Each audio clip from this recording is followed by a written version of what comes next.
East India Company, basically a trading company, established itself as a political power in India in the year 1772. Its motto was to derive benefits out of Indian territories rather than improving the lives of the people. The British introduced many expansionist and unjust policies to fulfill their intention of becoming a political power in India. The cumulative effect of these policies, exploitation, and administrative innovations over the years adversely affected the positions of all. The rulers, sepoys, zamindars, peasants, artisans, pandits, Maulvis, etc. were a few among them who were adversely affected.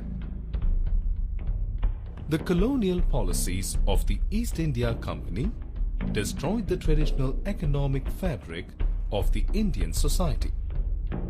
The highly unpopular revenue settlements, like the permanent settlement, Mahalwari, Rayatwari, etc., left the peasants impoverished due to heavy taxation.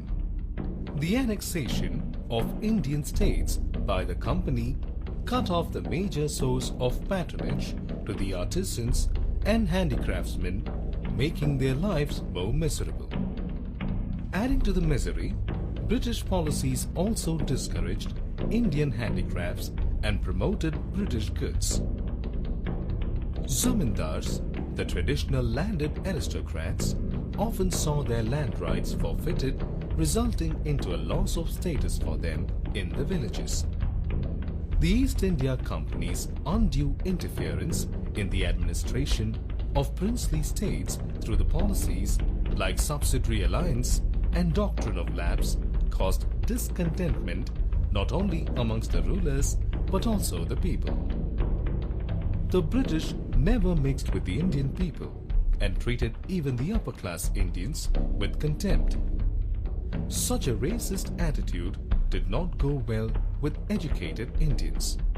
They were now aware of the concepts like equality, liberty, and fraternity introduced to them by the Western education. The activities of Christian missionaries were looked upon with suspicion by Indians. The attempts at socio-religious reforms by the British were seen as interference in the social and religious domains of Indian society.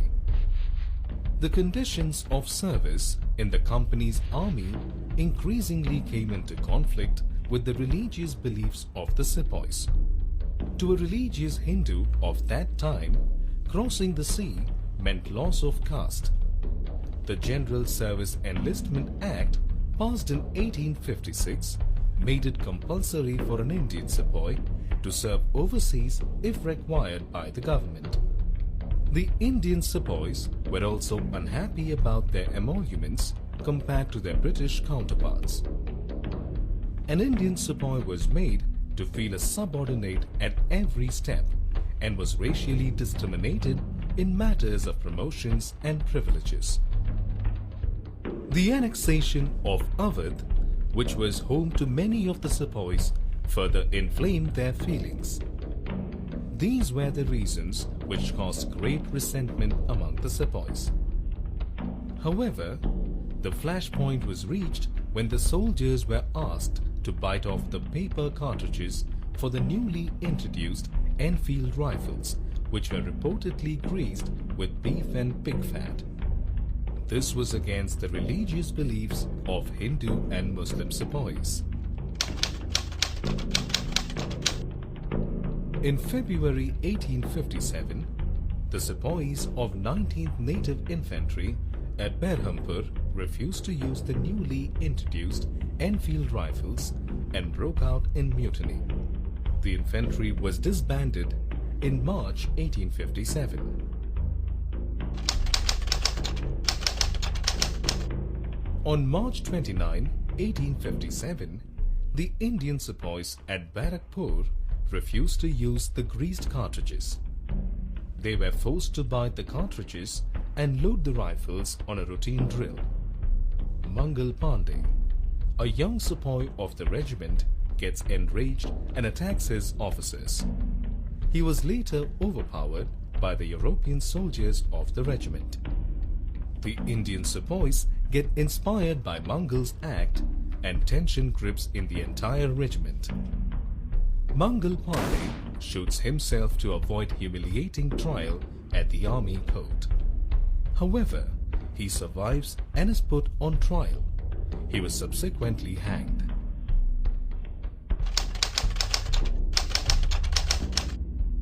On 9th May 1857, 85 sepoys at Meerut cantonment were stripped of their uniform and sentenced to 10 years of rigorous imprisonment for defying the orders on the issue of greased cartridges. On the next day, the other sepoys mutinied and released their fellow inmates. These sepoys marched towards Delhi and reached Red Fort in the early hours of 11th May.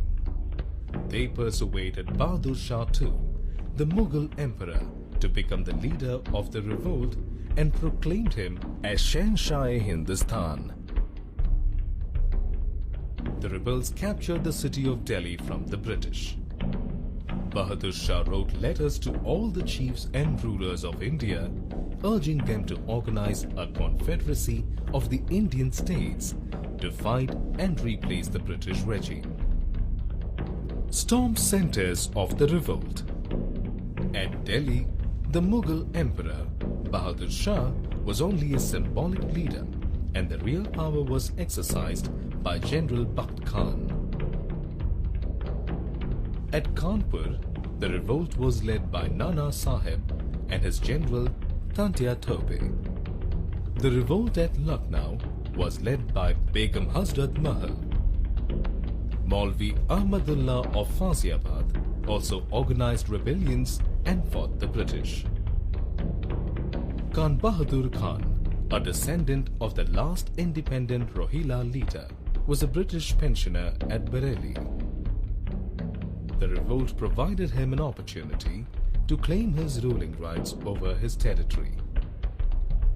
The revolt at Arha was led by Kuvar Singh, the Zamindar of Jagadishpur.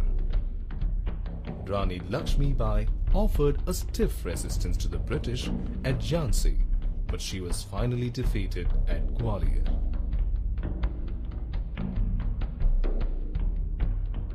The British captured Delhi on 20th September 1857.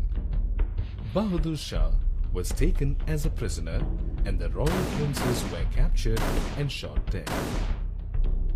One by one, the great leaders of the revolt fell. The revolt was brutally suppressed, and by the end of 1859, the British authority over India was fully re-established. Even though the revolt of 1857 failed to overthrow the British rule, it helped in developing a nationalistic spirit and generated a feeling of oneness among the people of the country, which inspired the subsequent stages of freedom struggle. Brought to you by